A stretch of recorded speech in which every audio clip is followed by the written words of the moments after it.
ঘুম থেকে উঠে ফ্রেশ হয়ে মা আমাদের জন্য ব্রেকফাস্ট বানিয়ে নিয়ে এসেছিল। আর এটা ছিল চিড়ের পোলাও। খেতে কিন্তু খুবই সুন্দর হয়, তোমরাও একবার বাড়িতে বানিয়ে খেতে পারো। আর আজকে মা তাড়াতাড়ি রান্না চাপিয়ে দিয়েছিল। আর আজকে রবিবার বাজার, দেখো মা অলরেডি মাংস রান্না করেও ফেলেছে। তাড়াতাড়ি আমি মার্কেটে যাব ফুল আনতে, কারণ রেমাল ঝড় আসবে বলে কথা, বাসও কম চলছে।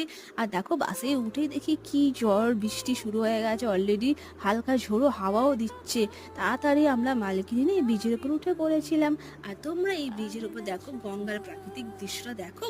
আমি চট করে ইন্ট্রো দিয়ে নিই। Hello guys, welcome to my new channel Bongkanchi. আমার এই ভিডিওটা ভালো লাগলে একটা সাবস্ক্রাইব আর লাইক করে দাও প্লিজ। আর দেখো রাতের বেলায় ঝড় উঠেছে কত জোরে, গাছগুলোকে দেখো পুরো শহীদ করা দেওয়ার মতো।